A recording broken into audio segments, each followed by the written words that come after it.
Assalamualaikum warahmatullahi wabarakatuh. Nama saya Irfan Kartawirya, dan sebagai saintis, hidup saya penuh dengan hitung-hitungan. Bahkan kalau saya ke kafe, saya nggak pernah pesan cappuccino, karena cappuccino yang baik itu terdiri dari sepertiga kopi, sepertiga susu, dan sepertiga busa. Dan busa itu setengahnya adalah angin. Jadi hitungannya, kalau harga cappuccino 20.000, maka 20.000 dikali 0,5 dikali 0,33, maka 3.300 kita bayar angin. Kalau cuma mau angin, di pom bensin gratis. Ya, sebagai saintis memang saya selalu menghitung semua aspek kehidupan saya. Sampai dulu waktu saya masih lebih muda, saya nembak cewek, itu saya hitung dulu kemungkinan saya ditolak. Iya, saya hitung, saya masukin faktor kegantengan saya.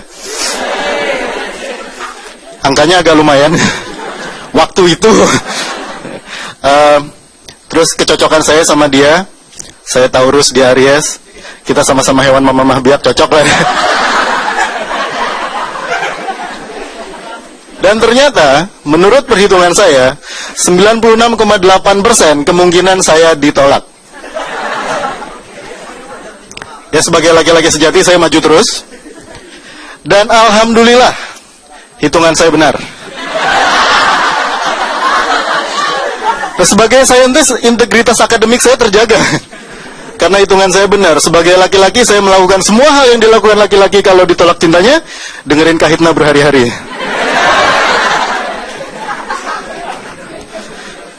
Ya, tapi alhamdulillah sekarang saya sudah menikah. Agak kecewa kelihatannya.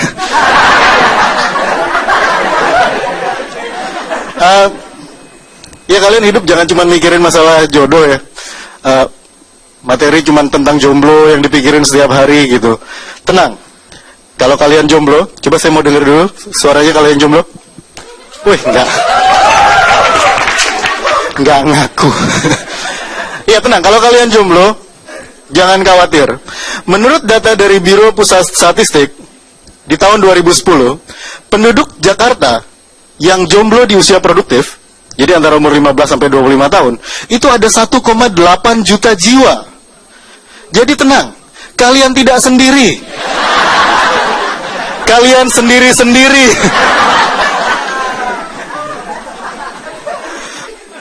Ya, sebagai saintis ada satu hal yang saya suka sekali dalam hidup ini, yaitu JKT48. I feel you, bro. Ya, kenapa saya suka mereka? Karena mereka, ya gitu lah, gitu. Siapa sih yang nggak suka? Cuma masalah saya dengan JKT48 adalah di jumlah, gitu. Sekarang JKT48 kalian tahu jumlahnya berapa? Banyak. Oke, kalau mau buktiin saya beneran suka sama mereka, tim J itu 20, tim K3 20, lalu ada trainee-nya 31, kan tahu saya. Baru lihat tadi di Google. Pertanyaan paling besar buat penggemar JKT48 seperti saya yang sudah agak berumur ini adalah, bagaimana cara kita ngafalin nama mereka? Udah bentuknya hampir sama. Ukurannya hampir sama, pakai seragam juga gitu. Ini gimana? Jadi saya ingat dulu, sebagai saintis, saya ingat dulu kita diajarkan waktu kecil, kita diajarkan untuk mengingat sesuatu itu ada yang namanya jembatan keledai. Kita mengingat warna pelangi dengan Mejiku Hibiniu, merah, jingga, kuning, dan seterusnya. Lalu nama-nama planet, Mefebu, Mayu, Saur, Neplu, Plutonya udah nggak ada sekarang. Lalu bagaimana kita menghafalkan 71 nama member JKT48 ini? Akhirnya, dengan penelitian yang sangat mendalam, akhirnya saya menemukan bagaimana caranya menghafalkan nama mereka. Dan malam ini saya mau share buat kita semua. Tapi tolong ini kita-kita aja ya, jangan bocor ke tempat lain. Cara menghafalkannya adalah gampang sekali. Melon gede. Sekali lagi, melon gede. Bagaimana itu diterjemahkan? Melody, Nabila, dan gerombolan dede-dede lainnya. sains ada di mana-mana. Termasuk untuk kalian yang jomblo. Menurut saya kalian adalah orang yang paling mengerti mengenai perhitungan matematis. Karena kalian yang jomblo itu mengerti sekali bahwa dalam 1 tahun ada 52 kali malam minggu. Betul? Betul. Dan kalau kalian menghabiskan Rp150.000 per malam minggu, kalau tahun kehabisan jadi 53 kadang-kadang, maka dalam 1 tahun kalian akan menghabiskan 7.800.000 untuk malam mingguan. Yang perlu diingat adalah, buat laki-laki ya mas ya, tolong dicatat.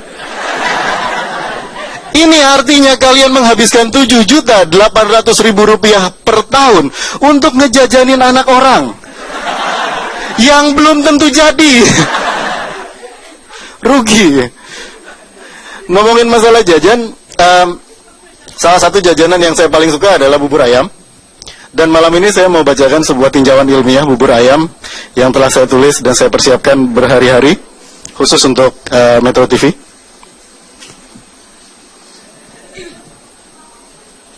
Oke, tinjauan ilmiah bubur ayam. Bubur ayam di Indonesia secara geografis dikuasai oleh wilayah pegunungan, khususnya di Jawa Barat yaitu Cianjur yang menguasai beras, dan Sukabumi yang menguasai air.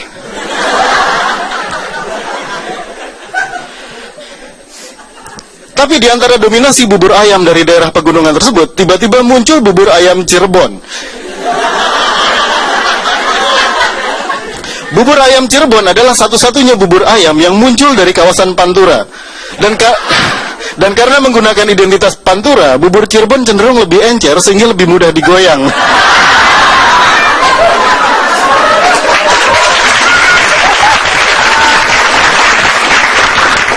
Ya pada dasarnya komponen bubur ayam mirip dengan nasi atau pecak ayam, nasi tambah pecak ayam yang biasa dijual di warung pecel lele.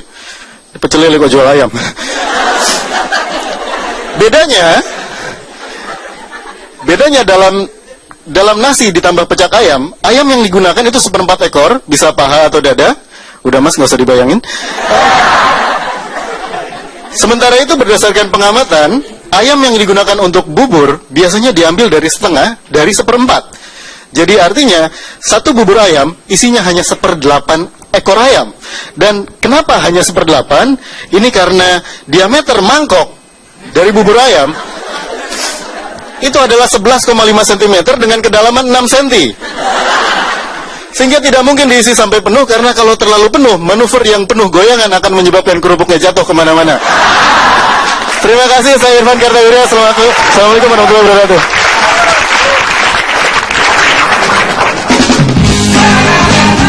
Gue kasih tahu aja ya, pacaran sama orang yang follower banyak itu nggak enak.